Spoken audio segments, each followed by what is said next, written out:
May sinat si Boyet nung mga sandaling yon.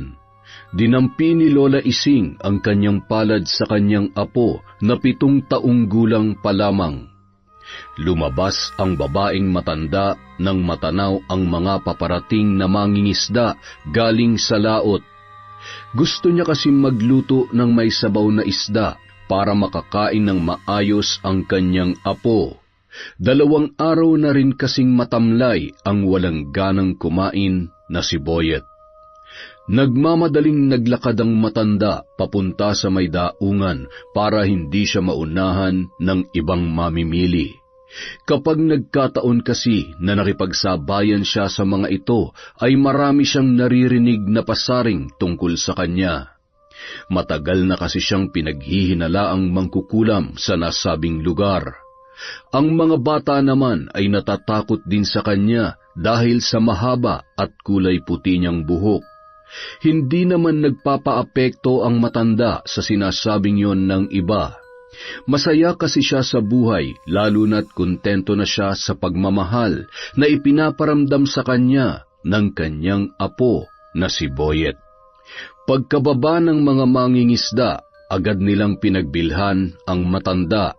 Pinasobrahan pa nila yon. Mababakas sa mukha nila ang takot at halatang naiilang habang nakikipag-usap kay Lola Ising. Hindi na kayo nasanay sa akin. Huwag kayong mag-alala. Hindi ko naman kayo kukulamin. Salamat sa pasobrang isda. Sigurado matutuwa ang apo kong si Boyet. Pagkatapos mag-abot ng bayad ay agad din siyang tumalikod. Iba talagang kaba ko kapag nakikita ko si Lola Ising. Hindi ko pa rin maiwasang isipin na mangkukulam siya. Ikaw, Arman, naniniwala ka ba sa kulam? Hindi ko alam. Wala akong alam sa mga ganyang bagay. Pero kung iisipin nga naman, sino pa ba naman ang mukhang mangkukulam dito sa baryo natin? Tsaka nakita mo ba kung gaano kakapal yung pera ni Lola Ising? Saan naman siya kukuha ng ganong karaming pera kung hindi siya mangkukulam? Ang sabi nga mahal ang bayad sa ganyan. Depende sa ipagagawa. Ayos, di ba? Mas malaki pang kinikita niya kaysa sa atin na nagtitiis sa lamig sa laot para lang may maipakain sa pamilya natin na naghihintay sa bahay. Ay, nako. Tinatanaw ng mga mangingisda ang matanda na noon ay naglalakad na papalayo mula sa kanilang daungan. Samantala, nagising si Boyet dahil sa kahol ng alaga nilang aso. Kinapa niya ang unan ng kanyang lola, ngunit wala doon si Lola Ising. Gumapang siya papunta sa may pinto at hinanap ang kanyang tungkod na ginagamit niya kapag naglalakad sa labas.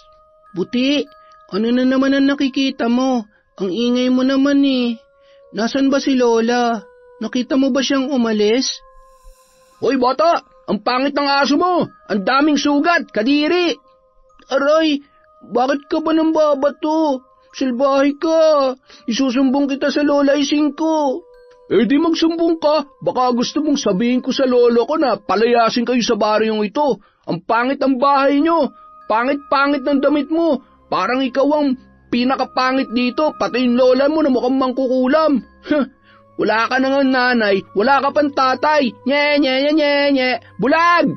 Lola, nasan ka, Lola? Mula sa hindi kalayuan, narinig ni Lola Ising ang iyak ni Boyet. Habang nagmamadali sa paglalakad, ay natumba siya ng mabangga ng tumatakbong bata na nanggaling sa kanilang bahay. Mangkukulam! Aray ko, salbahing bata ito Apo, Boyet, sandali lang ha? Pagkatapos bumangon, lakad-takbo nang pumasok sa tarangkahan si Lola Ising. Agad na pinahid ni Lola Ising ang luha ng kanyang apo na si Boyet, sabay niyakap ng mahigpit. Napakunot noo siya nang mapansin na may bukol ito sa ulo. Napakasalbahe talaga ng batang yon.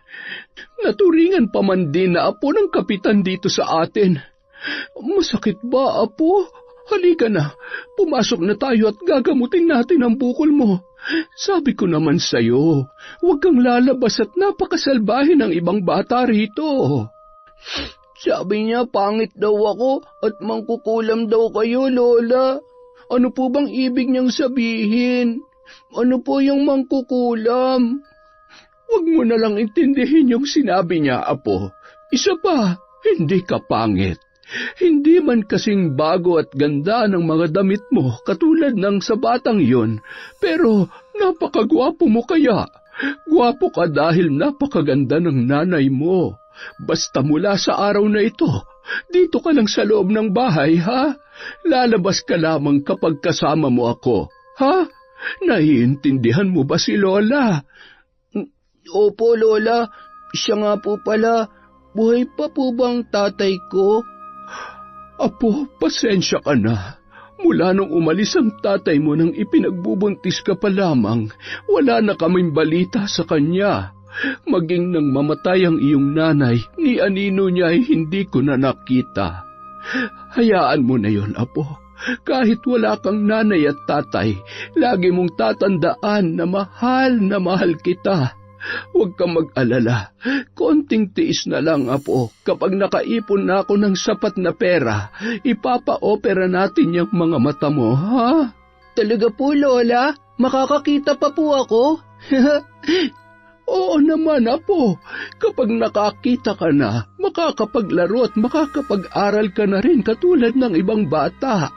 Wala nang manunukso sa iyo at kung sakali man, ay nako, humanda sila sa akin dahil hindi ko hahayaan na masaktan ka, Boyet. Payakap nga sa mahal na mahal kong Apo. Parang dinudurog ang puso ni Lola Ising kapag nakikita niya sa ganong sitwasyon si Boyet. Kaya naman, ganun na lamang siya kasinop sa pera para makaipon para sa kanyang apo. Ang pera na iniipon niya ay mula sa binabayad ng mga lumalapit sa kanya kapag may mga nais ipakulam. Meron na siyang mga regular na kliyente na pinupuntahan siya sa tuwing Martes o Biyernes ng gabi. Pagkatapos magluto ng hapunan, agad na pinakain ni Lola Ising ang kanyang apong si Boyet. Ang sarap ng luto mo, Lola. Hindi na po mapait ang panlasa ko. Siyempre naman, dahil magaling na ang apo ko. Wala na ang sinat mo, Isa pa, alam ko naman paborito mo itong sinabawang isda na may talbos ng kamote. Lola, aalis ka po bukas, hindi ba? Pwede niyo po ba akong isama sa bayan? Ay nako, Apo. Gustuhin ko man ay hindi maaari. Bukod sa mahihiluhin ka, mahihirapan si Lola dahil marami akong bitbit pagkatapos mamili. Hamot sa susunod ay pupunta tayo sa bayan para mamasyal lamang, ha? Ayos ba yun sa'yo, Apo ko? Sige po, Lola. Dito na lamang po ako sa loob ng bahay. Lola? Oh, ano yon, Apo? Pwede niyo po ba akong bilhan ng bagong damit? Isa lang po. Gusto ko po kulay puti para pareho kami ng kulay ng alaga ko. Oh siya, sige. Ay naku, kang bata ka. Basta bukas, baka abutin ako ng gabi, ha? Huwag mong bubuksan ang pinto at kapag may naghanap sa akin, hayaan mo lamang sila. Dito lamang kayo ni Puti maglaro sa loob ng bahay. Sumunod na araw, 12:00 ng tanghali, pagkatapos pakainin ni Lola Ising si Boyet at ang alaga nilang si Puti, agad na ring umalis ang matanda. Paulit-ulit pa rin ang mga bilin nito habang isinasara ang pinto, gayon din ang tarangkahan. Nakalabas na ng pinto si Lola Ising nang bigla siyang tinawag ni Boyet. Agad namang bumalik ang matanda. Hinawakan ni Boyet ang kamay ng kanyang lola, sabay inilagay ito sa kanyang muka. Mag-iingat ka po, Lola, ha? Uuwi po kayo kaagad, ha? Ay, oo, Apo. Sige na, pumasok ka na sa loob at isara mo na ang pintuan. Nang makaalis si Lola Ising, tinawag ni Boyet si Puti na tila ba hindi mapakali ng mga oras na yun. Gutom ka pa ba? Ang dami na raw ng pinakain sa'yo ni Lola eh. Dito ka lang sa tabi ko ha. Matulog tayo para paggising natin, nandito na si Lola. Humiga sa pahabang upuan sa may kusina si Boyet. Doon na siya pumwesto para kakapain niya na lamang ang pitsil ng tubig at tinapay na nakabalot sa plastik kapag siya ay nagutom na. 4:00 ng hapon, isang lalaki ang napatigil sa labas ng bahay nila Lola Ising. Ngumisi ito nang mapansin na tila walang tao sa kubo ng matandang mangkukulam. Lumingon-lingon pa siya sa paligid para siguraduhing walang tao na makakakita sa kanya. Napakamot ulo ang lalaki nang mahirapan na tanggalin ang tali sa tarangkahan na yari sa kawayan dahil napakahigpit noon. Nakikiramdam naman si Boyet nung mga sandaling yon. Tahol ng tahol si Puti na tila ba may ibang taong nakikita. Sino yan? Lola? Kayo na po ba yan, Lola? Lintik, nandito palang batang ito. Di bale, bulag naman ito eh. Boyet, alam mo ba kung saan nakalagay yung pera ng Lola Ising mo? Pera? Hindi ko po alam. Paano ka nakapasok? Siguro magnanakaw ka, no? Akala mo siguro walang tao dito, no? Nung umalis ka na, wala kaming pera. Aba, matapang ka, ha? Alam mo ba na kaya kitang tirisin na parang kuto? Ha? Aray, bitiwan mong braso ko. Salbahe ka. Kapag hindi ka umalis, sisigaw ako ng malakas. Sige, subukan mo. Kung gusto mong isaksak ko tong kutsilyo dyan sa lalamunan mo, o di kaya putulin ko yung dila mo.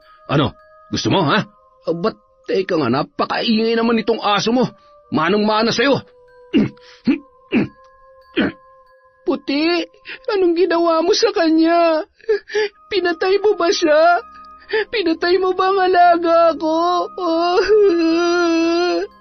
Oo, pinatay ko siya. At kapag gumawa ka ng kahit anong hindi ko magugustuhan, isusunod na rin kita sa kanya. Naintindihan mo?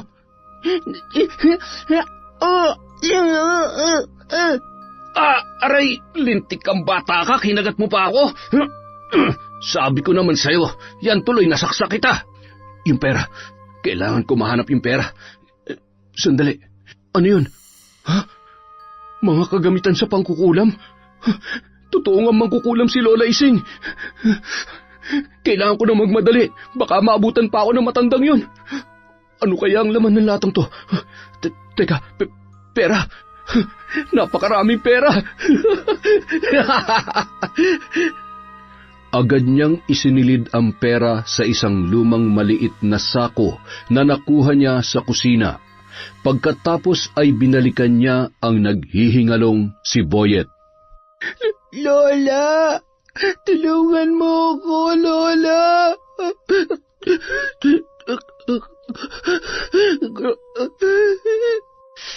Pasensya ka na, Boyet.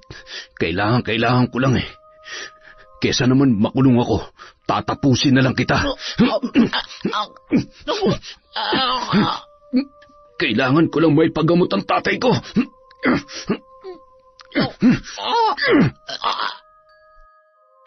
Kinuha ng lalaki ang isang drum na kulay asul. Hinila niya yon, sabay isinilid ang bata at ang asong puti sa loob noon. Inipit niya sa may kilikili ang sako na pinaglagyan niya ng pera. Pagkatapos noon ay sumilip siya sa labas. Nang mapansin na walang katao-tao sa paligid, nagmadali siyang lumabas at pinagulong ang drum sa baybayin. Mula sa di kalayuan, natanaw ni Lucas ang lalaking yon na may tinutulak sa baybayin pagkatapos ay isinakay sa bangka. Bagamat nagmamadali siya ng mga oras na yon, ay ipinagwalang bahala niya na lamang yon. Papaalis na rin kasi siya ng mga sandaling yon para mamingwit ng isda. Samantala, malayo pa ay napansin na ni Lola Ising ang nakabukas na tarangkahan. Bumilis ang kabog ng kanyang dibdib, sabay na bitawan ang kanyang mga bitbit na pinamili. Boyet! Boyet! Apo! Nasaan ang apo ko? Ano ito? Bakit ang gulo ng mga gamit at... ang pera? Nawawala ang pera! Boyet! Apo! Nasaan ang apo ko? Dugo? Bakit may dugo rito? Hindi! Boyet! Mga kapitbahay! Tulong! Tulungan niyo ako! Nawawala ang apo ko! Nagpumalahaw ang matanda, nagsilabasan at nakiusisa ang iba na naawa sa kanyang kalagayan. Tumakbo siya sa tabing dagat, sabay lumakad sa may saktong lalim habang isinisigaw ang pangalan ni Boyet. Teka, si Lola Ising ba yun? Ano kaya ang nangyayari? Halika nga't lapitan natin, Lucas. Mukhang hinahanap niya po si Boyet. Tara na, tay. Ising, ano ba nangyari? Galing ako sa bayan. Pagdating ko bukas ang bahay, may dugo sa may kusina at wala na si Boyet. Magulo din ang bahay at nawawala ang pera na inipon ko para sa pagpapa-opera niya. Nakita niyo ba siya? Tulungan niyo naman ako. Huwag ko kayong mag-alala. Tutulungan ko po kayong maghanap. Sa tingin niyo po ba naglaro siya sa dagat? Maalon pa naman. Mabuti pa ho, lumapit na rin kayo kay Kapitan. Oo nga. Halika't sasamahan kita, Ising. Agad na sumakay sa bangka si Lucas para hanapin si Boyet. Inalalayan naman ni Lolo Jose si Lola Ising na noon ay nanghihina at patuloy pa rin sa pag-iyak. Huwag ka nang umiyak. Ipagdasal na lang natin na walang masamang nangyari kay Boyet. Hindi naman kalayuan ang bahay ng kapitan sa lugar na yon. Malayo pa ay nakakunot noon na siya nang makita ang matanda. Matagal niya nang pinag-iinitan si Lola Ising dahil sa alam niyang mangkukulam ito. Ano ka mo? Magpapatulong kayo sa paghahanap sa apo ninyo? Kung tinangay na palang batang yun ng malalaking alon, anong gagawin ko? Ipasisisid ko sa mga tanod at mga kagawad ang dagat? Kapitan, ngayon lang ako lumapit at humihingi ng tulong sa inyo. Alam ko may pumasok na magnanakaw sa bahay namin dahil ang perang pinakaipon-ipon ko ay nawala rin. Alam kong siya rin ang dahilan kung bakit nawawala ang aking apo. Baka sinaktan at kung saan niya dinala si Boyet. Nakikiusap ako, Kapitan. Mabuti pa umuwi na muna kayo. Susunod na lamang ako kasamang iba pang opisyal ng barangay at ang iba naman, uutusan ko na tumulong sa paghahanap sa apo nyo. Kung bakit ba naman kasi iniiwan nyo ng mag-isa yung bata? Alam nyo namang... Ay... Nandito ako para humingi ng tulong. Hindi para sisihin mo, Kapitan. Kung hindi bukal sa loob mo na tulungan ako. Salamat na lang. Aba, kayo na nga tong humihingi ng tulong, kayo pa tong galit. Maging mga kapitbahay, hindi mangangahas na tumulong sa inyo. Siguro binabalikan lang kayo ng karma dahil sa dami ng kinulam ninyo. Kapitan, mabilis ang aksyon ang kailangan natin. Buhay ng bata ang pinag-uusapan dito. Ngayon na may kailangan kayo, nakakakilala kayo bigla kung sinong kapitan ng baryong ito. Pambihira naman talaga, oh. At hindi dapat katulad mo naluklok sa posisyon na yan. Dahil ginagamit mo lang ang posisyon mo para sa sariling interes. Hindi para sa mga nangangailangan ng tulong na katulad ko. Salamat na lang. Huwag ka na mag-abala pa dahil hindi ko na yun kailangan. Anak ng... Sige, sabi mo yan, ha? Tingnan lang natin kung makakabalik ng buhay ang apo nyo. Ayaw nyo naman pala ng tulong ko, eh. Hindi mabuti. Ay, nako, storbo.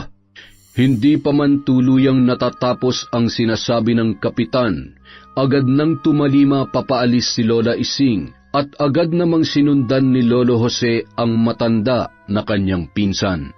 Paano natin mahahanap ang apo mo ngayong tinanggihan mo ang tulong ni Kapitan?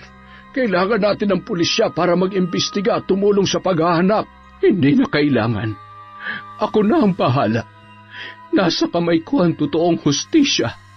Kapag may nangyaring masama sa apo ko, kahit sa ang sulok ng impyerno pa magtago ang siyang may kagagawan, hindi ko siya titigilan.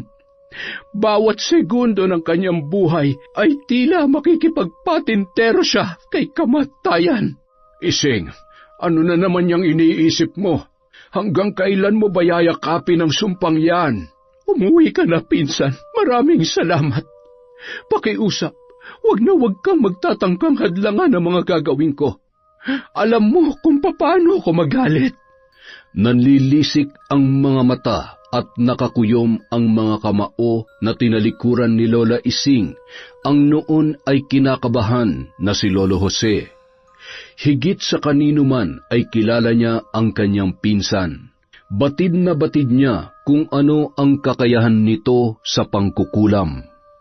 Bilang isang albularyo, may mga biktima si Lola Ising na nabibigyan ni Lolo Jose ng pansamantalang lunas sa kung anong sakit ang ikinakabit ng matandang babae.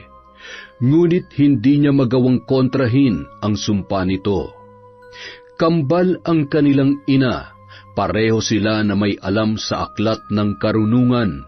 Nasa sa kanila na lamang kung pipiliin nilang gamitin yon sa kabutihan o kasamaan. Kung kailangan kong pasakitan lahat ng mga taga rito para lamang masiguro ko na magbabayad ang sino mang umagrabyado sa apo ko, naway magkaroon ng himala at bumalik ng ligtas at buhay si Boyet. Dahil sa oras na may mangyari sa kanya, hindi ako magdadalawang isip na gamitin ang aking itim na kapangyarihan para pumatay. Isinusumpa ko. Samantala, sa kalagitnaan ng maalon at nag-aagaw dilim at liwanag ay nakita ni Lucas ang bangka ni Arman na nakadaong sa isang maliit na isla. May kalayuan din yon sa kanilang baryo. Bihira lamang ang naglalakas loob na pumunta roon, maging ang mga mangingisda, dahil sa mga haka-haka na ang islang yun ay pinapangalagaan ng isang mabagsik na mambabarang na pinalayas sa kanilang baryo maraming taon na ang nakalipas. Nagpalinga-linga sa paligid si Lucas. Nakita niya ang isang maliit na sako sa bangka ni Arman na nakadaong sa baybayin ng islang yun. Dahil sa kuryosidad, binuksan niya ang naturang sako. Nagtaka siya kung bakit napakaraming pera ni Arman at kung ano ang ginagawa nito sa nasabing isla. Ibinalik niya yon sa dating kinalalagyan at naglakad-lakad sa malalaking bato papunta sa may bungad ng gubat. Agad niyang natanaw ang drum na kulay asul at laking gulat niya nang makita si Arman. Pawis na pawis, duguan ang damit at nanlaki ang mga mata ng binata nang makita ang malapit niyang kaibigan na si Lucas. Anong ginagawa mo dito? Hindi ba dapat ako nagtatanong sa iyo niyan? At saka, bakit may mga dugo yan damit mo? Ano kasi? Sabihin mo na sa akin, may kinalaman ka ba sa pagkawala ni Boyet? Nasaan siya? Saan mo dinala si Boyet? Anong ginawa mo sa kanya? Masyado ka namang seryoso kung makapagtanong ka. Para naman akong mamamatay tao niyan. Parang hindi tayo magkaibigan, pre. Yun na nga eh. Kaibigan kita kaya alam ko ang takbo ng utak mo. Yung pera sa bangka mo, saan nanggaling yon? Pambihira ka naman. Di pinag-ipunan ko. Alam mo naman kailangan ko ng pera para may pampagamot si tatay. Ano ba iniisip mo? Magnanakaw ako? Ang dugo sa damit mo, paano mo ipapaliwanag yan? Alam mo bang nawawala si Boyet at hinahanap siya ni Lola Ising? At malamang sa malamang pati mga pulis tutulong sa paghahanap dahil lumapit na sila kay Kapitan. Ano? Anong ibig mo sabihin? Tsaka, kung nawawala si Boyet, ano naman ang pakialam ko dun? Wala akong kinalaman sa pagkawala niya. Hindi ko siya pinatay, hindi! Saan ka pupunta? Arman, sandali! Hindi mo matatakasan ang ginawa mo. Kung ginawa mong saktan si Boyet para lang madugtungan ang buhay ng tatay mo, isang malaking pagkakamali yon. Hindi ka na naawa sa kalagayan niya. Nasaan si Boyet? Ha? Saan mo dinalang pamangkin ko? Ha? Bitiwan mo ako. Hindi mo ako naiintindihan. Kailangan ko lang gawin yun. Hindi ko sinasadyang mapatay si Boyet. Napakasama mo. Magbabayad ka. Dapat sa'yo makulong. Hindi mangyayari yan dahil walang ibang makakaalam nito. Hindi ako pwede makulong kaya dapat sa'yo mamatay din katulad ng pamangkin mo. Habang nagpapambuno ang dalawa sa may batuhang bahagi, sinakal ni Arman si Lucas habang nanlilisik ang kanyang mga mata. Hindi siya nagdalawang isip na iumpog ng paulit-ulit ang ulo ng kaibigan niyang si Lucas. Nanginginig ang kanyang mga kamay habang tinititigan ang dugo na nagmula sa ulo ng kanyang kaibigan. Patawad, Lucas. Salamat sa lahat na naitulong mo sa akin.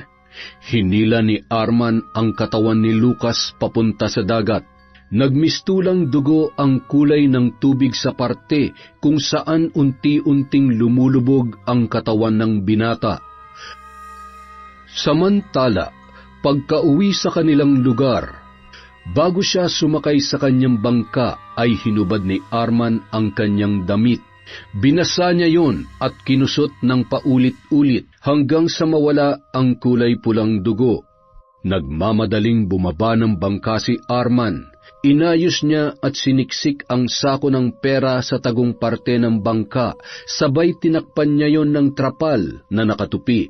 Nagulat siya nang biglang may humawak sa kanyang braso. Nakita mo ba ang apo kong si Boyet? Si Lucas?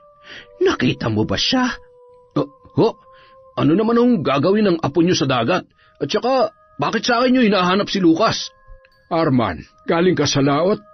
Nakita mo ba si Lucas? Kanina pa siya umalis para hanapin si Boyet, pero hanggang ngayon ay hindi pa rin siya bumabalik.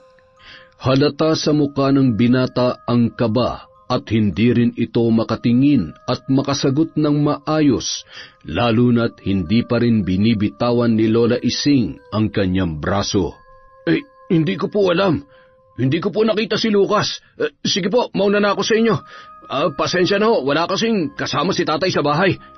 Nung mga oras na yon, nagkatinginan sina Lola Ising at Lolo Jose, kasabay ng nagmamadaling pag-alis ni Arman. Ay, ano kaya nangyari doon? Nababasa ko ang kanyang mga mata at kilos, Jose. Iba ang pakiramdam ko sa binatang yon. Isa siyang... Teka, kailangan kong makahanap ng pruweba kung tama nga ang kutob ko. Sa paanong paraan? Teka, ano yung ginagawa mo? Kung kailangan kong halugugin ang buong bangka na ito para lamang makahanap ng kahit anong ebidensya na makapagpapatunay sa kutob ko. Sandali. Jose, tingnan mo. Ito ang pera ko. Kutsilyo. May mga bahid pa ito ng dugo. Amang mahabagin, sa'yo ba talaga yan? Sigurado ako, akin ang mga ito. Hayop na yon. Ano ang ginawa niya sa apo ko? Boyet! Umuwi ka na muna. Ako na ang bahalang makiusap muli kay Kapitan. Kailangan natin ng tulong ng mga otoridad para mahuli ang kriminal na yon. Isa pa, nag-aalala na rin ako para kay Lucas. Bakit hanggang ngayon ay hindi pa siya bumabalik? Lumalakas pa naman na ang alon at mukhang papaulan na rin. Ay, Diyos ko, ingatan mo sana ang anak ko at naway makabalik siya ng ligtas. Sa tingin mo ipapahuli niya si Arman? Kapatid ng nanay ni Arman si Kapitan, kaya siguradong poprotektahan niya yon. Kailangan natin magbaka sakali. Hayaan mo na lang siya na takbuhan ang kanyang kasalanan? Walang sino man ang makakapigil sa pag-aasik ko ng lagim hanggang sa maibigay ko ang hustisyang nararapat sa apo ko. Wala siyang matatakbuhan. Buhay kapalit ng maraming buhay. Ako ang magtatalaga ng kamatayan sa mga walang pusong nilalang. Huwag mo na akong panghimasukan sa aking mga plano. Alam ko na magkaiba ang ating paniniwala.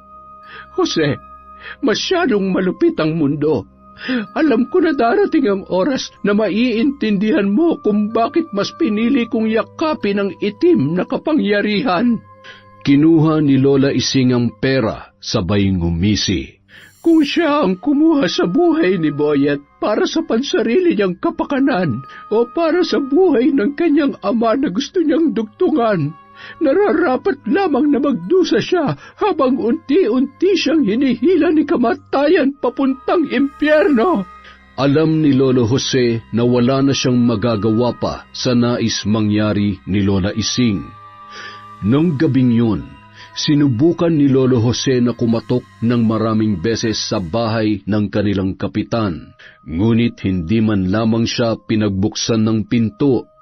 Ngumisi lamang ang kapitan habang tinatanaw sa bintana ang naglalakad at papalayong si Lolo Jose.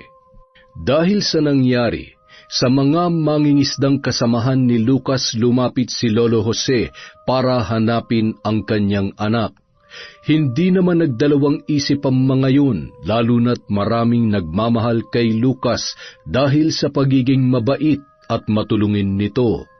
Naibalik nila ang bangka ni Lucas, ngunit bigo silang matagpuan ang katawan ng binata.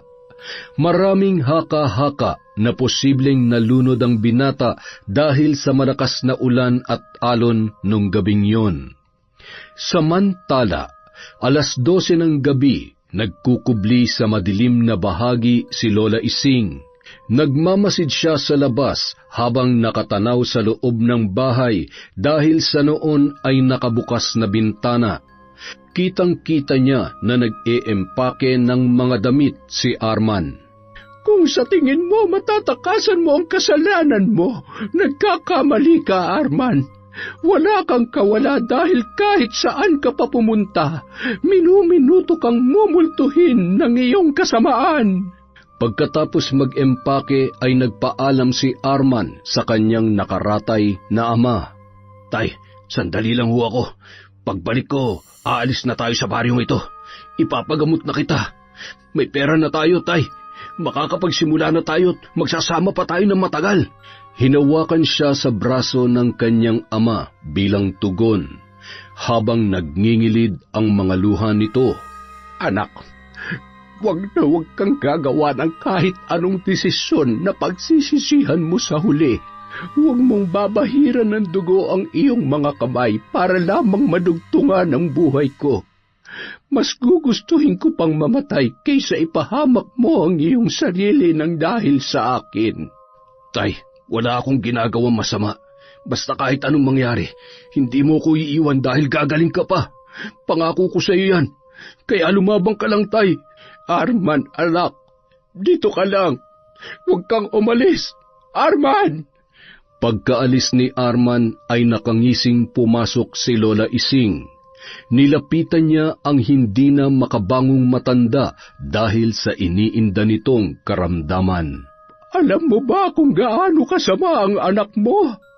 Demonyo ang anak mo. Isang magnanakaw at sigurado kung may kinalaman siya sa pagkawala ng apo ko. Anong ibig mong sabihin? Hindi yan magagawa ng anak ko. Huwag mo siyang sasaktan. Nakikiusap ako, Ising. Kaya dumarami ang mga anak na katulad niya ay dahil sa mga magulang na katulad mo. Ang mali ay mali. Ang bawat kasalanan ay may kabayaran. At ngayon, nandito ko para simulan ang aking paniningil. Anong gagawin mo sa akin? Maawa ka. Huwag. Habang binibigkas ni Lola Ising ang salitang Latin, hinahawakan niya ang ulo ng kanyang bibiktimahin. Hindi yun makakilos at wala na ring boses na lumalabas pa sa bibig ng matandang lalaki. Bumunot siya ng ilang hibla ng mapuputing buhok ng nasabing matanda. Pumunit siya ng kapirasong tela sa laylayan ng damit nito. Pagkatapos noon ay kinuha ni Lola Ising ang hinubad na damit ni Arman. Nanginginig ang kanyang mga kamay. Naaamuyan niya pa rin ang malansang dugo kahit wala na ang bakas sa damit na yun. Lalo lamang nagtagis ang bagang ni Lola Ising sabay tumingin sa larawan ni Arman na nakasabit sa kanilang dingding. Samantala, patuloy naman sa paghalughog sa bangka si Arman. Tumutulo na ang kanyang malamig na pawis sa kakahanap ng sako na naglalaman ng pera. Nasaan na yung pera? Sinong kumuha dito nun? Ilang sipa at suntok ang kanyang pinakawalan sa bangka hanggang sa naramdaman niya ang hapdi ng kanyang kamao. Dumaloy ang dugo, sabay sumigaw ng malakas sa tindi ng pinaghalong pagkadismaya at galit.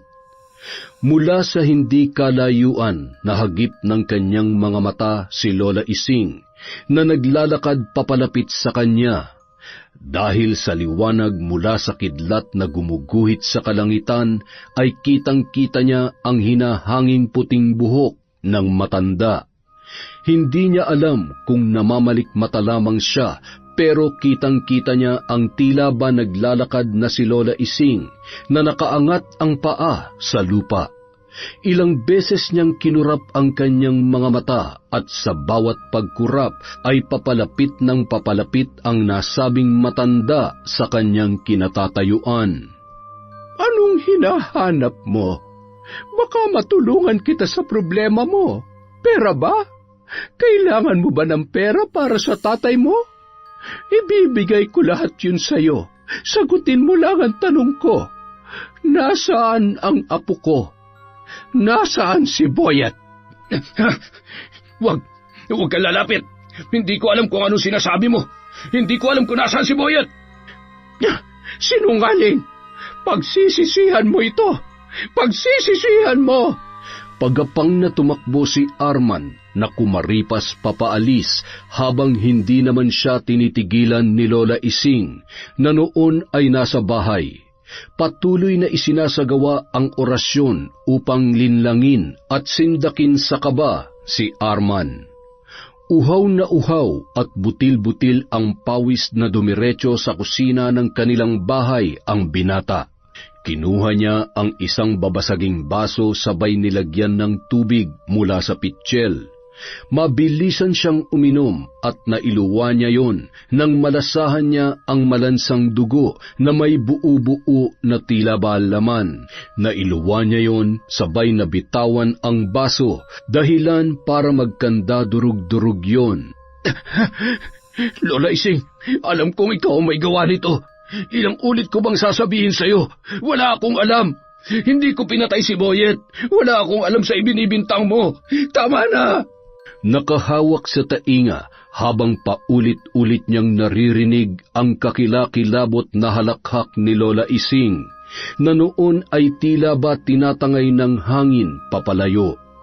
Nang mahimasmasan at natapos na ang ritual na isinasagawa ng matanda nung mga oras na yon, ay agad niyang kinuha ang bag at nilapitan ang kanyang ama.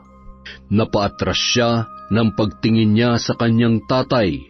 Napakaraming kalawanging perdible na nakatusok sa talukap ng mga mata nito at ang bibig naman ay tinahi gamit ang patpat ng sako.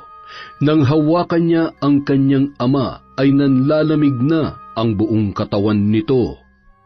Tatay, anong nangyari sa'yo? Patawad. Bumangon ka na, tay. Kailangan nating umalis bago pa tayo tuluyang mapatay na mangkukulam na yon. Tatay, naririnig mo ba ako? Lumuluha ng dugo ang kanyang ama. Naririnig niya man ang sinasabi ni Arman ay hindi niya na magawang makausap ang kanyang anak dahil sa kanyang kalagayan. Nang gabi ring yun, nilisan nila Arman ang kanilang bahay. Isinakay niya sa bangka ang kanyang tatay.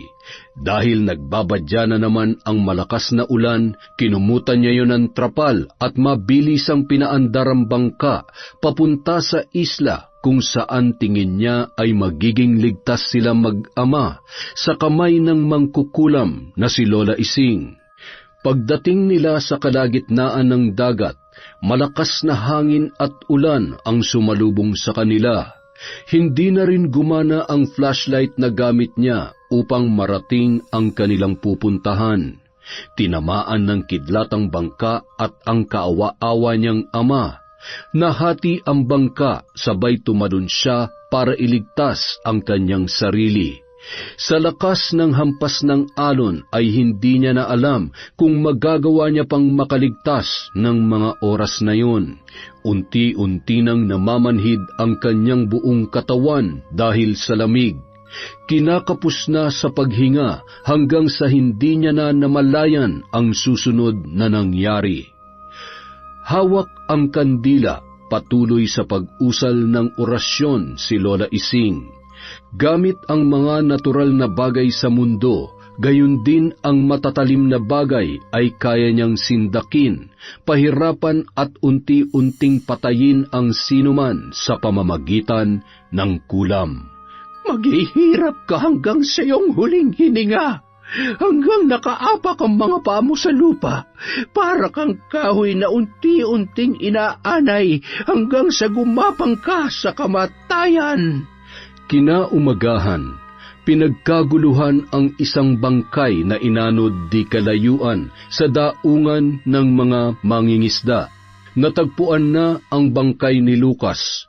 Lumobo ang tiyan nito sa dami ng tubig na pumasok sa kanyang katawan. Kapansin-pansin ang basag nitong bungo. Marami nagsabi na ang malakas na alon at ang mga bato ang dahilan noon. Ngunit nang makita at mahawakan ni Lolo Jose ang kanyang anak, ay may kakaiba siyang kutob na hindi niya maipaliwanag. Lucas, anak ko, bakit ito nangyari? Lucas! Paunti-unti, inihahakbang ang kanyang mga paa papalapit sa nagpupumalahaw na si Lolo Jose. Paisa-isa namang nagsialisan ang mga taong naroon nang dumating si Lola Ising.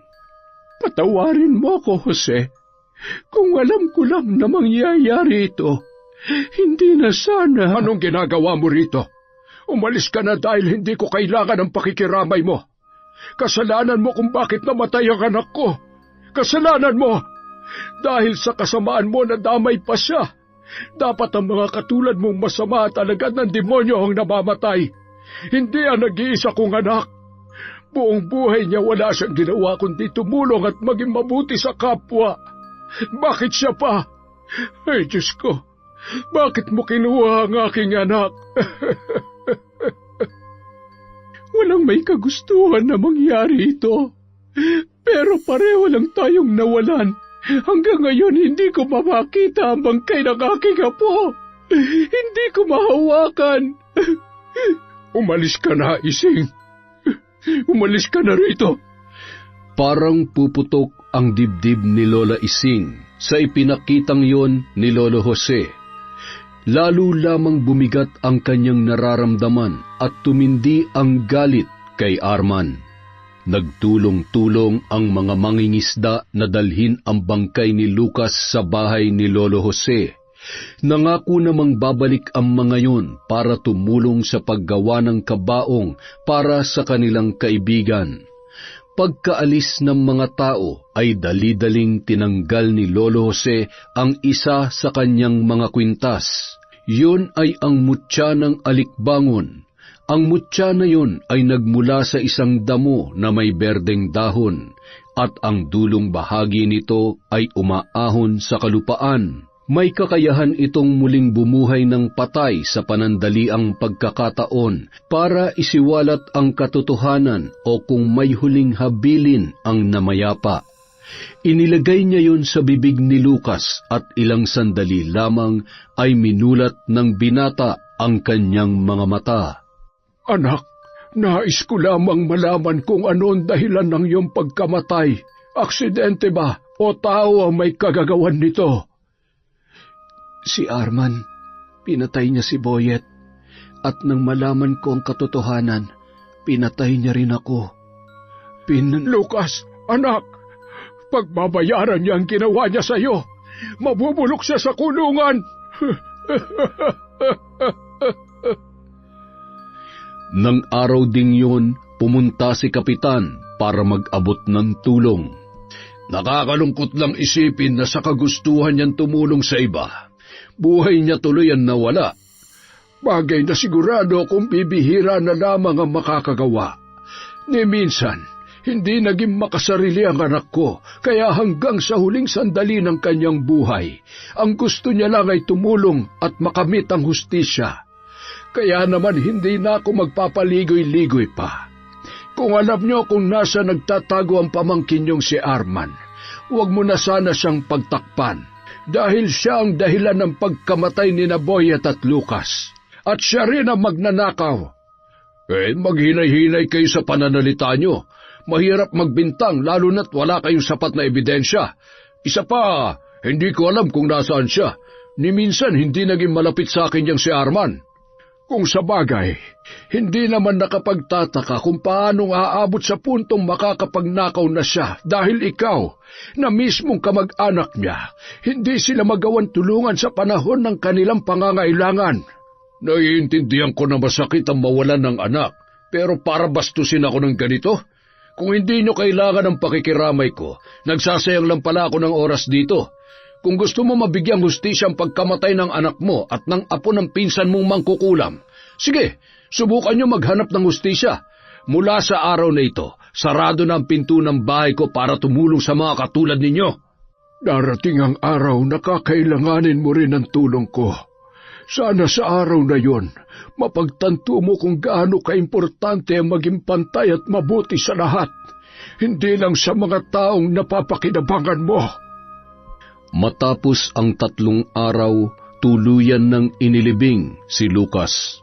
Nag-iwan ng sakit sa bawat kaibigan at kakilala ang nakakalungkot na sinapit niya. Pinili naman ni Lolo Jose na itago ang kanyang nalalaman dahil nababatid niya na tama nga ang kanyang pinsan na si Lola Ising na ang hustisya na hinahangad nila ay mapapadali kung sila mismo ang kikilos para pagbayarin si Arman sa pagpatay nito kina Boyet at Lucas. Nagising si Arman sa isang lumang kubo. Punong-puno ng sugat ang kanyang katawan. Napadpad siya sa isang liblib na baryo. Natagpuan siya ng mga mangingisda roon at dinala sa bahay ng isang albularyo na nakatira malapit sa baybayin. Bigla na lamang siyang napahiyaw nung mga sandaling yon. Tama na! Ang ulo ko! Tama na! Isang makapangyarihang mangkukulam ang may gawa sa iyo nito. Isang sumpa na hindi basta-basta makokontra ng kahit sino man. Pahihirapan ka niya hanggang sa ikaw ay mamatay. Hindi ako pwede mamatay. Ako ang papatay sa mangkukulam na yon bago niya pa ako matuluyan. Papatayin ko siya! Tumigil ka. Huwag mong sabihin yan. Lahat na naiisip mo at bawat kilos mo ay alam niya. Magkaugnay kayong dalawa dahil sa sumpa ng kulam. Hindi ka niya titigilan hanggat hindi ka nakakabayad sa mga kasalanang nagawa mo. Hindi ba manggagamot ka? Gamutin mo ako! Sabi ko naman sa iyo, masyado siyang malakas. Hindi ko siya kayang kalabanin. Wala ka palang silbi. Anong klaseng albularyo ka ba? Ha? Alam mo kung ako sa'yo, gagawa ako ng paraan dahil kapag hindi mo ako ginamot, isusunod kita sa mga pinatay ko. Pinatay? May pinatay ka? Oh, bakit? At ikaw ang isusunod ko kapag hindi mo nagawa ang gusto ko. Bigyan mo ako ng kahit anong proteksyon para hindi ako masaktan na mangkukulam na yon.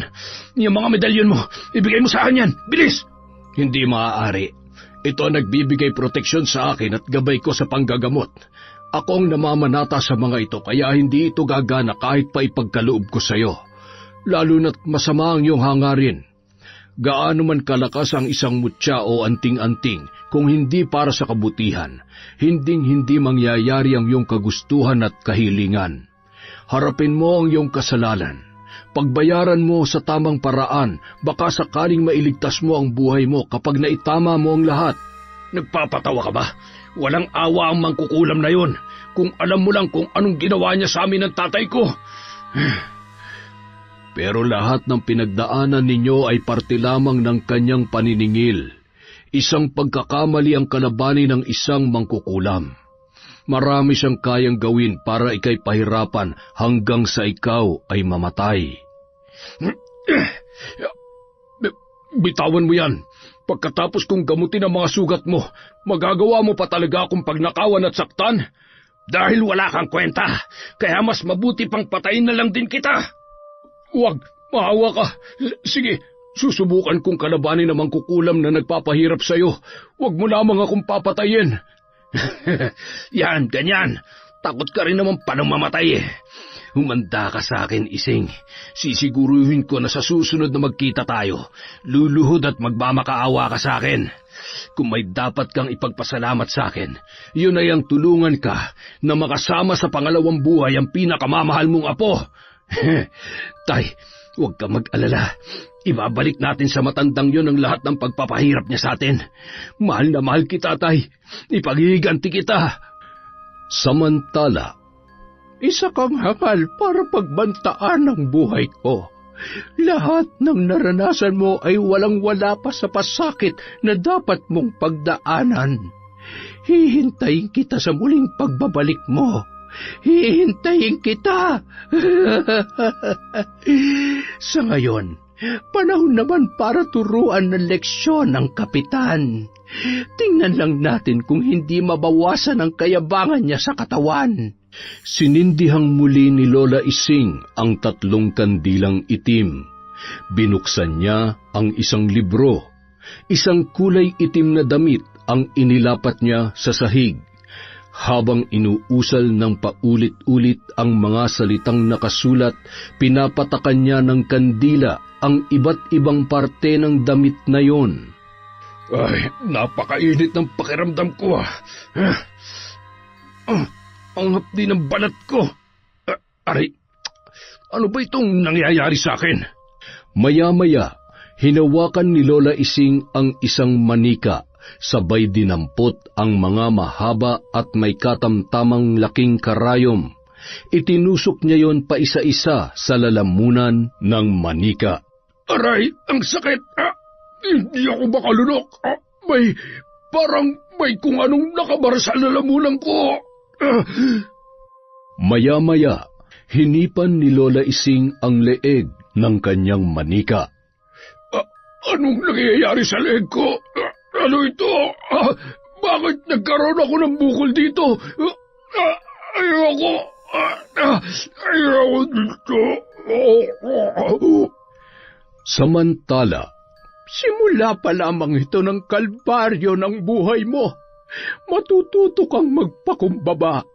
Hindi sa lahat ng oras masasagip ka ng pagiging kapitan ng baryong ito. Para malaman mo ang pakiramdam ng mga taong pinagkaitan mo ng tulong. Walang makakatulong sa iyo ngayon. Wala! Habang isinasagawa ni Lola Ising ang pangkukulam, isang hindi inaasahang bisita ang biglang pumasok sa bahay niya nang hindi niya namamalayan. Ha? Anong ginagawa mo rito? Nandito ka ba para sumbatan at sisihin ako sa pagkamatay ni Lucas? Para pigilan ako sa ginagawa ko? Kung yan ang pinunta mo rito ay makakaalis ka na. Patawarin mo ko sa mga nasabi ko sa iyo. Naiintindihan na kita. Pasensya na't nabigla lamang ako sa biglang pagkawala ni Lucas. Hanggang ngayon, hindi ko pa rin lubos maisip na wala na ang aking anak.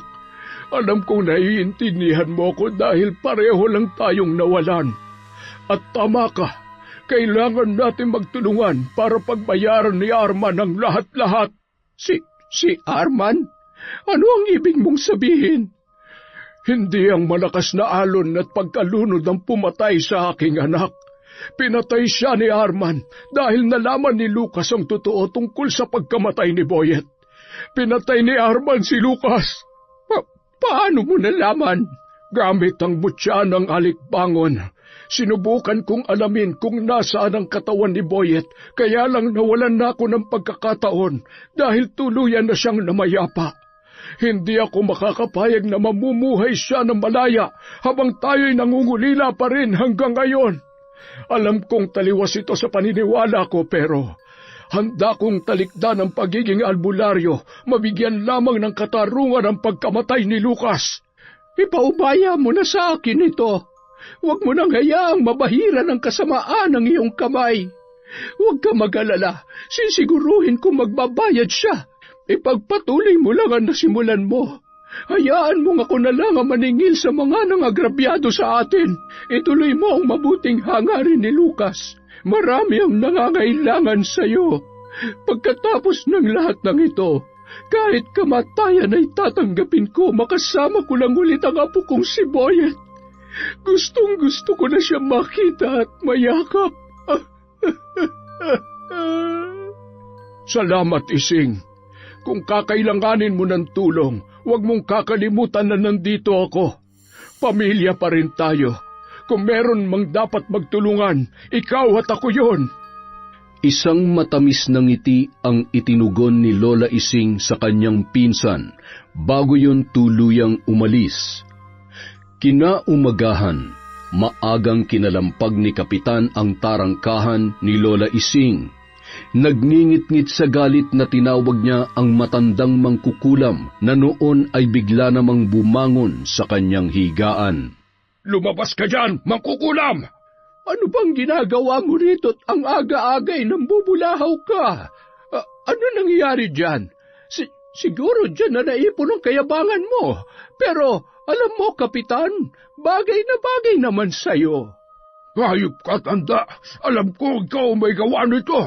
Tanggalin mo ito. Aba, mahirap mambintang, Kapitan. Wala kang pruweba. Binunot ni Kapitan ang isang bagay mula sa kanyang tagiliran.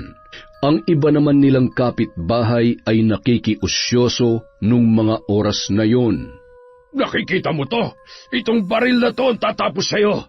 Isang kalabit ko lang dito. Mamamaalam ka sa mundo.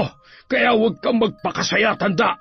Dahil kapag naubos ang pasensya ko, anumang oras, ipapasundo kita kay San Pedro. Sige, kalabitin mo na yung baril mo. Patayin mo ko. Ipakita mo sa mga tao kung gaano ka talaga kasama. Ipakita mo ang totoong kulay mo. Isa kang mapagpanggap na uhaw sa posisyon para napastanganin ang mga taong katulad namin. Wala kang kwenta. Hindi mo ako masisindak. Anumang oras na gustuhin ko ay kaya kitang tapusin. Patayin mo man ako, mananatiling buhay ang sumpa ng kulam na ikinabit ko sa'yo. Makakahanap rin ako ng katapat mo. Hindi ka magtatagumpay sa plano mo. Wala kang kasing sama. Alagad ka ng demonyo. Nagsisimula pa lang ako, Kapitan. Marami pa akong sorpresa para sa'yo. Kaya kung ako sa'yo umuwi ka na, baka mamaya'y hindi mo na maabutan pa ang pinakamamahal mong apo. Ano? Huwag na huwag mong idadamay ang apo ko. Wala siyang kasalanan na dapat pagbayaran sa'yo. Tingnan mo nga naman.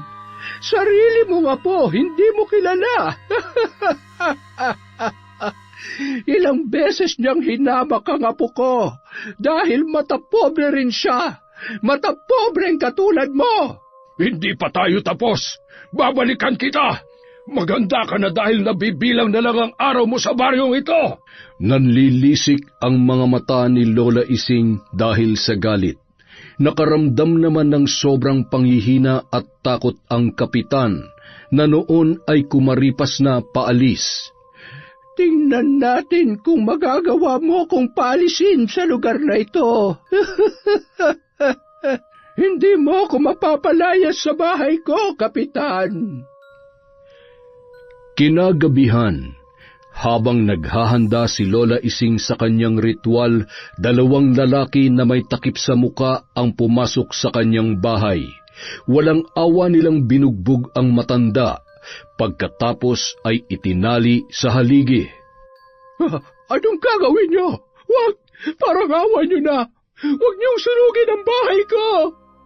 Habang nagpupumalahaw ang matandang mangkukulam, halakhak lamang ang itinugon ng dalawang lalaki.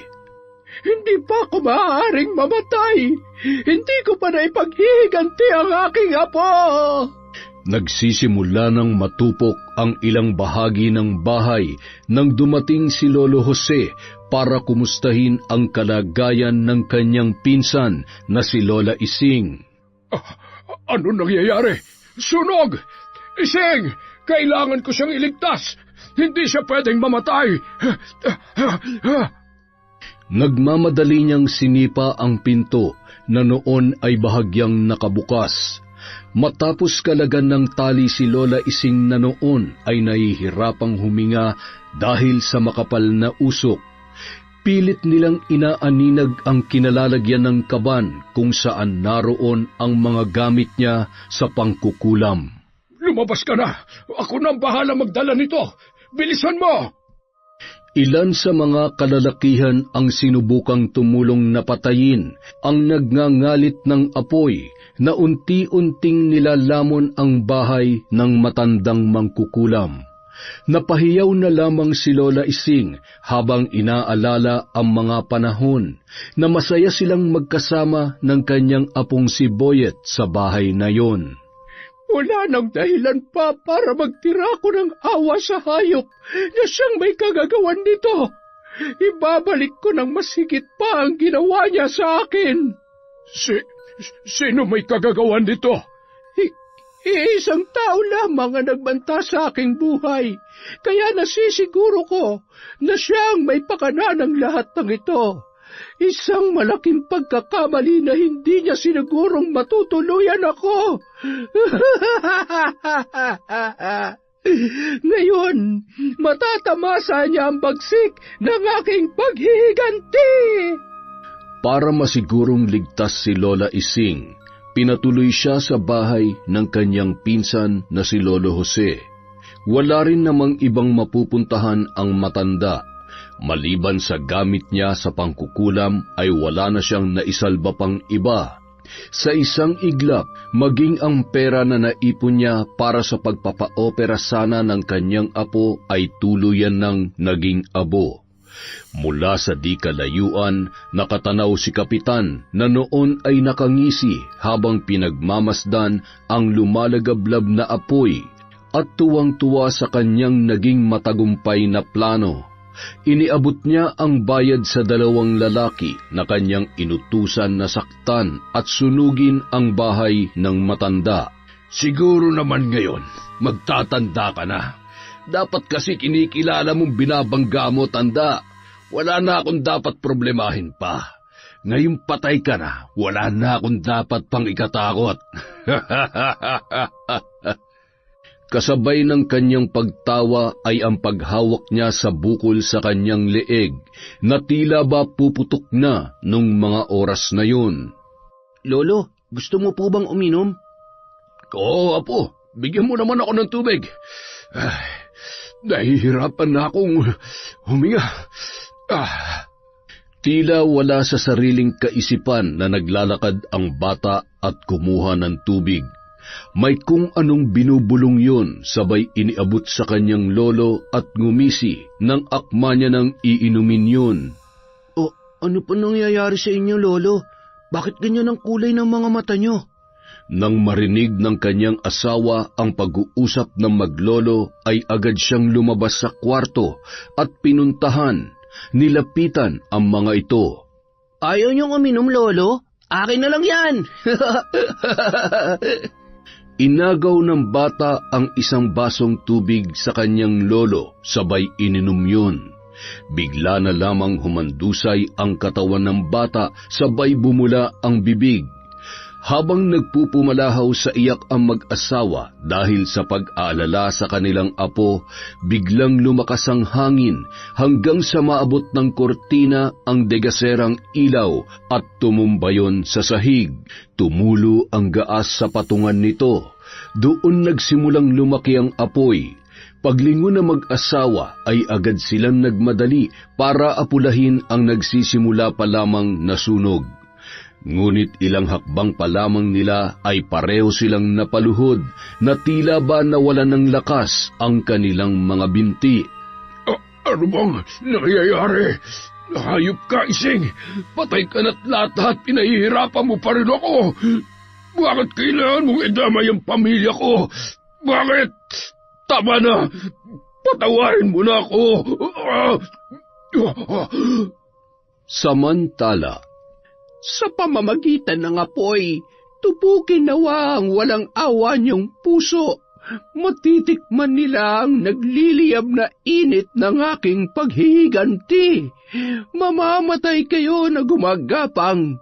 Kamatayan lamang ang katapusan sa hirap na inyong mararanasan. Habang pinakikinggan ni Lolo Jose ang isinasagawang ritual ng kanyang pinsan, hindi niya maiwasang makonsensya. Pumasok siya sa isang kwarto at tinapik ang balikat ni Lola Ising. Ising, tama na yan. Baka lalo ka lamang mapahamak sa ginagawa mo. Hindi ako natatakot sa kahit ano pang kapahamakan na paparating. Wala na ang hayop na kapitan na yun, pati na rin ang kanyang apo at asawa. Pinatay ko na sila.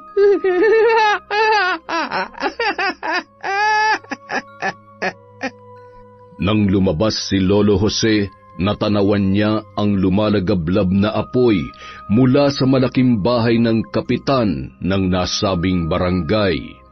Makalipas ang 1 linggo, naging usap-usapan sa buong baryo ang nangyari sa kanilang kinikilalang kapitan. Maraming haka-haka na nagsasabing si Lola Ising ang may pakana ng lahat. Nadagdagan ang takot ng mga tao na naging sarado ang isip sa totoong dahilan ng paghihiganti ng matanda. Hindi naman nakapagtataka dahil nung nakaraang araw lamang ay sinugod siya ni Kapitan sa bahay at pinagbantaan. Natural gaganti ang mangkukulam na yon. Nakakatakot na sa baryong ito. Mukhang wala ng awa si Lola Ising mula nang mawala si Boyet. Sa tingin ko, hindi na tayo ligtas sa baryong ito. Bakit hindi na lang natin siya paalisin dito para wala ng katakutan ng mga tao? Ikaw, itiko mo yung bibig mo. Kapag nagkataon ikaw naman ang isusunod Ising sa sobrang dahas ng dila mo, makita mo. Samantala, balita ko, pinag-uusapan ka na raw ng mga tao. Ano nang gagawin natin? Paano kung tutuhanin nila na ikaw ay palayasin dito sa atin? Kung ayaw nilang madamay, wag silang magtatangkang pagkaitan akong manirahan sa baryong ito.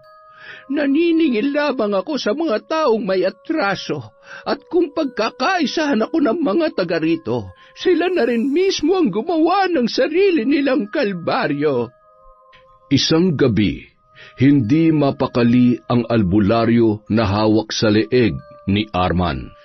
Arman, natatakot ako. Baka kasi hindi ko kayanin. Katulad ng sinabi ko sa iyo, masyado siya malakas. Kailangan ko bang ituloy ito? Natatakot ka sa matandang yun? Sa akin hindi. Subukan mo lang sumuway sa sinasabi ko. Hindi ako magdadalawang isip na tapusin ka. Nanginginig ang mga kamay ng albularyo habang hawak ang kanyang libreto at sinimulan ng ritual na ginagamit sa pagtuligsa ng mangkukulam. Nang magsimula ng umusal ng orasyon ay napaupo at nakaramdam ng pagkahilo si Lola Ising. Jose, nanghihina ang buo kong katawan. Iabot mo sa akin ang mga gamit ko. Mayroong sumusubok na kontrahin ang pagiging mangkukulam ko. Kung sino man siya, pagsisisihan niya ang kanyang ginagawa. Mukhang mahina siya ngayon. May pag-asa tayo matalo siya. Magagawa natin siyang tapusin kung hindi siya lalaban. Talaga? Magagawa mo yon? Mga hangal! Ikaw ang magiging susi sa aking paghihiganti. Linlangin mo ang taong nag-uutos sa iyo kung ayaw mong masaktan ng mas higit pa rito. Hawak ni Lola Ising ang manika. Tinusok niya ng karayom ang gitna ng bibig nun, sabay hinila ang sinulid. Kasabay noon ay ang paglawit ng dila ng albularyo. Kinuha niya ang isang manipis na kulay itim na kutsilyong patulis. Tinutusok niya ang bawat pulsuhan ng albularyong yon, dahilan para mapahiyaw ang lalaki sa sakit. Nagpagulong-gulong yon sa lupa habang natataranta naman si Arman sa kanyang nakikita. Nawalan ng malay ang albularyo. Lintik, ano ba nangyari? Babangon ka dyan o tutuluyan kita? Napatay mo ba ang mangkukulam na yon? Nagawa mo bang inuutos ko? Napakasama mo talaga. Anong akala mo sa pagpatay sa mangkukulam? Pagpatay ng lamok sa isang hampas lang mamamatay agad? Wala ka nang dapat problemahin pa. Masyado na siyang mahina. Kayang-kaya mo na siyang patayin. Gusto mo na ba siyang makita? Oo naman, hindi na ako makapaghintay sa muli naming pagharap. Katapusan mo na, Ising. Katapusan mo na. Arman! Ano nangyayari sa'yo? Bakit namumula ang mga mata mo? Sandali! Anong gagawin mo? Bitawan mo ako! Sige, sakalin mo. Sakalin mo siya hanggang sa maubusan siya ng hangin sa katawan at lumuha ng dugo ang kanyang mga mata. Nang mawalan ng malay si Arman ay itinali niya yun sa haligi. Binusalan ang bibig. Nanghihina na ang buong katawan ng binata at hindi niya maipaliwanag ang kirot ng mga sugat na basta-basta na lamang lumilitaw sa kanyang katawan, na animoy hinihiwa ng kutsilyo ang kanyang laman ng dahan-dahan. Bakit mo ginagawa sa akin to, ha? Kapag nakawala ako dito, papatayin kita! Manahimik ka. Masyado kang mayabang at sagad na rin yung kasamaan mo. Sabihin na lang natin na unti-unti mo nang pinagbabayaran ng lahat ng tinakbuhan mong kasalanan. Huwag ka mag-alala, umpisa pa lang ito. Umupo sa pahabang mesa ang albularyo, kumakain habang pinagmamasdan ang nanlilisik na mga mata ni Arman at nakakuyom na mga kamao na bagamat nanghihina ay nagpupumiglas sa kanyang mahigpit na pagkakatali. Samantala, matutulog na lamang si Lolo Jose at si Lola Ising ng mga oras na yon. Masaya sila na sa wakas ay nababatid na nila kung nasaan si Arman. Kung meron mang dapat parusahan at magbayad ng kasalanan, si Arman yun. Sa kabila ng ginawa niya kay Boyet at kay Lucas, siya pa talaga ang may ganang maghiganti sa iyo. Masyado nang nilamon ng kasamaan ang utak niya. Teka, ano ang ingay na yon? Ising, may mga tao sa labas. Mukhang tututuhanin nila ang kanilang pasyang pagpapalaya sa iyo sa lugar na ito. Halika na, dito tayo dumaan. Bilis! Ayun sila, tumatakas! Habulin natin sila! Patayin ang mga salot sa baryong ito! Habulin at patayin sila! Bilisan niyo, mga kasama! Habang tumatakbo papunta sa may baybayin ang magpinsan, nilingon ni Lola Ising ang mga taong mabilis na sumusugod sa kanila. May mga dalang armas at sulo ang mga yun. Tumigil siya sa paglalakad. Iniabot ang dala niyang kaban kay Lolo Jose. Sumakay ka na sa bangka. Susunod ako. Ising, malapit na sila. Halika na. Nag-usal ng orasyon ang matandang babae. Nang mga oras na yon, lumakas bigla ang hangin. Nagliparan ang mga dahon at buhangin dahilan para tumigil sa pagtakbo ang mga taong kukuyog sana sa kanila.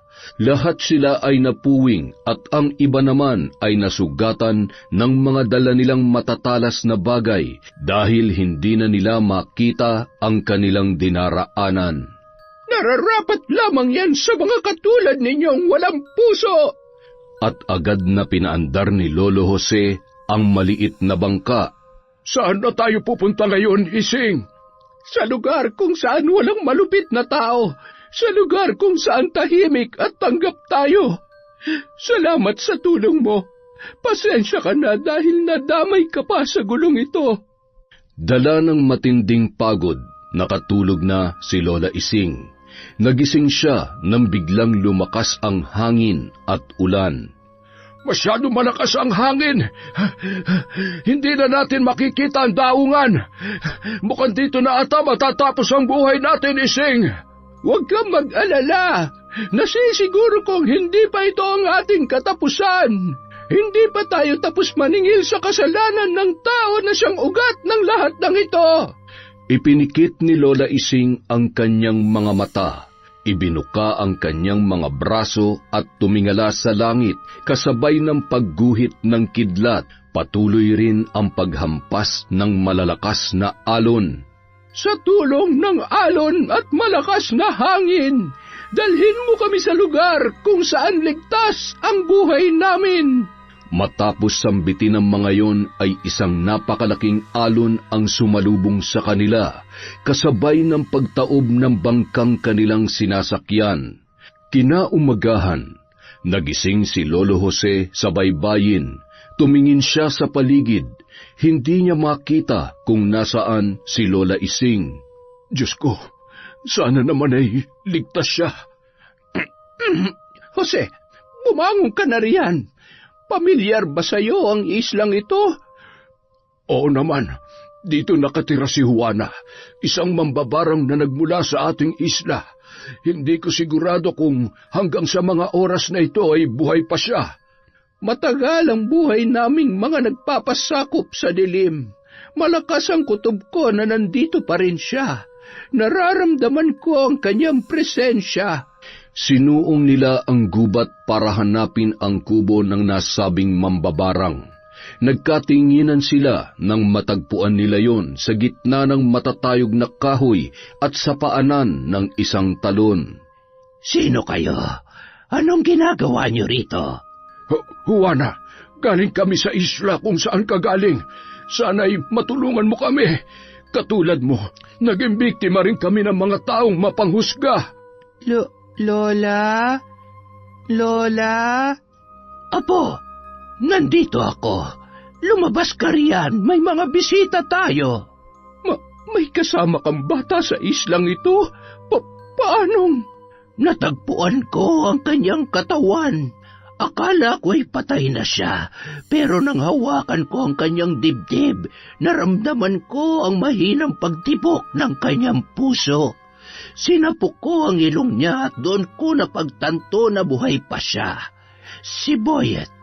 Boyet daw ang kanyang pangalan. Boyet?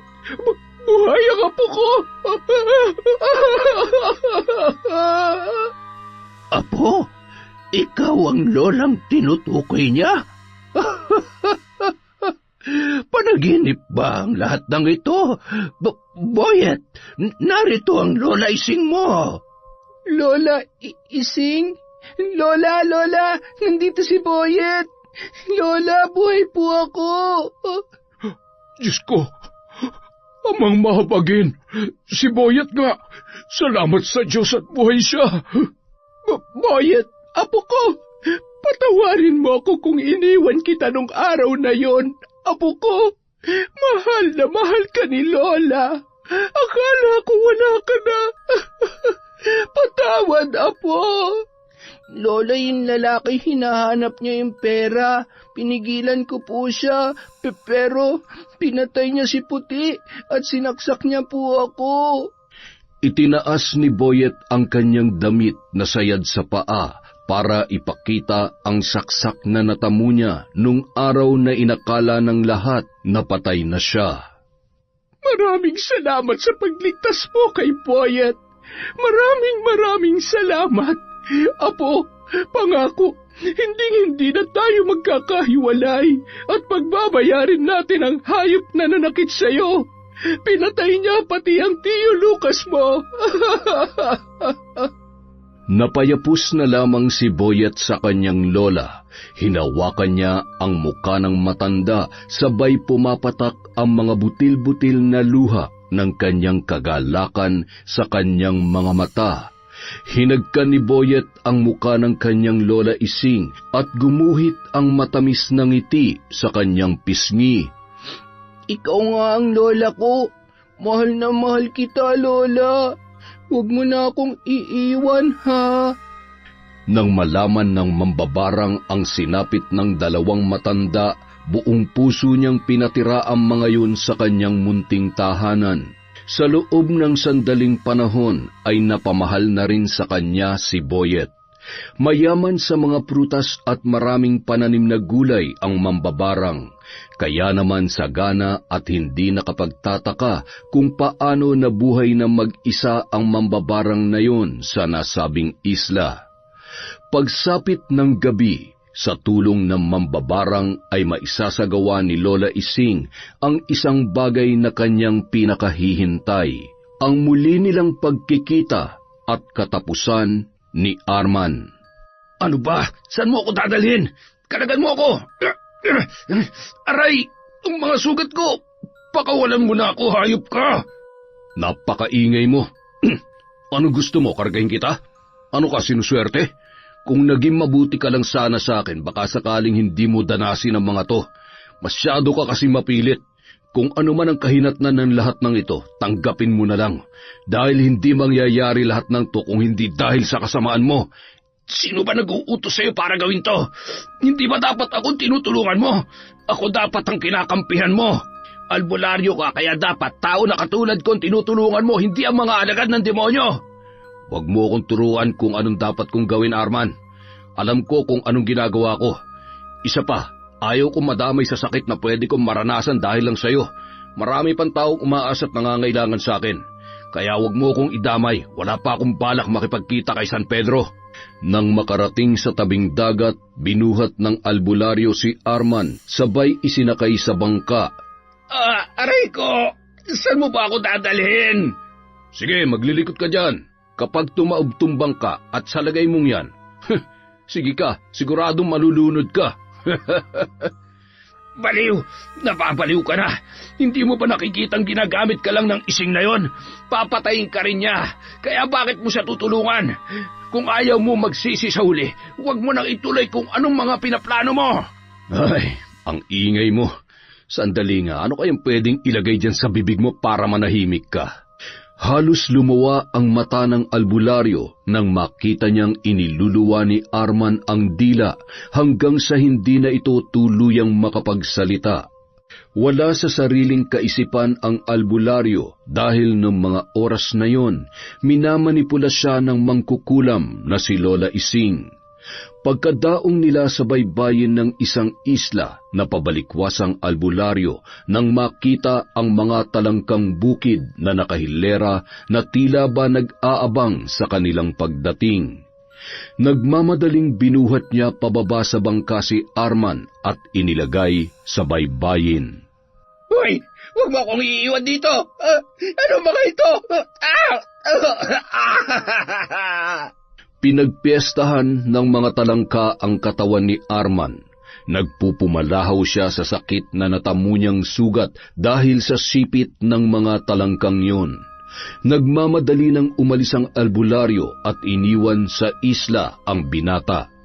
Maya-maya, isang pamilyar na muka ang noon ay kanyang nakita.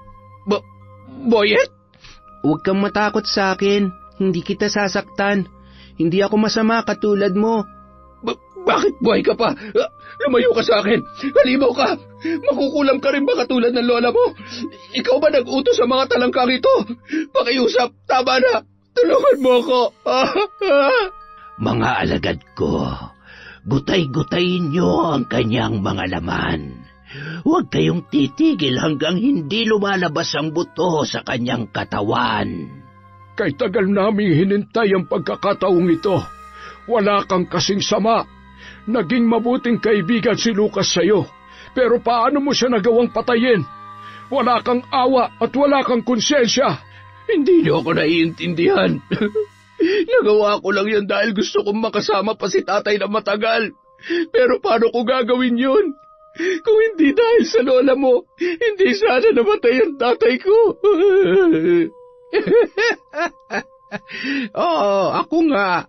Ako ang dahilan ng paghihirap niya nung gabing yon.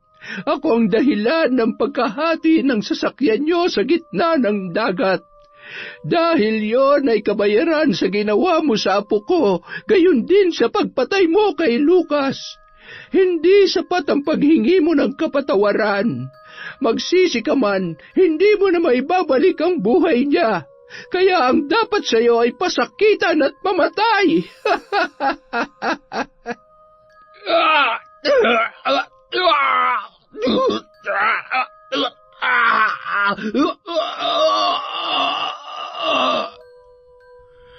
Walang kasing bilis na nilantakan ng mga talangkang bukid na pagmamay-ari ng mambabarang ang katawan ni Arman.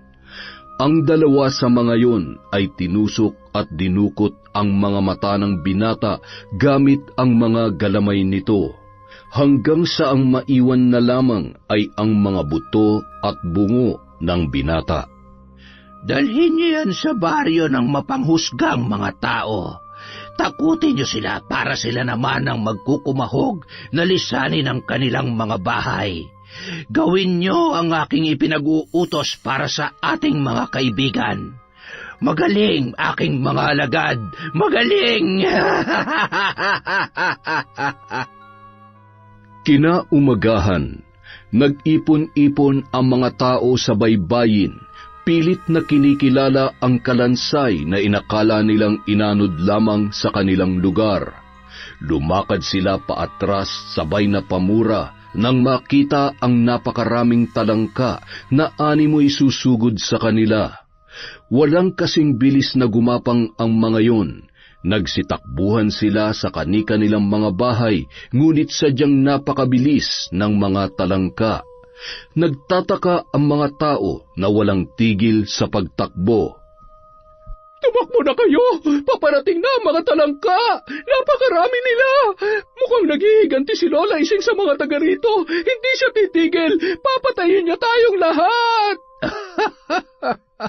Ang mga tao nga naman, hanggang sa pagkakataong ito'y wala silang ibang alam, kundi ang paniwalaan ng bagay na walang kasiguruhan. Tama yan, matakot kayo. Ganyan na ganyan ang takot na naramdaman ko ng gabing kinukuyog ako ng mga tao. Takbo!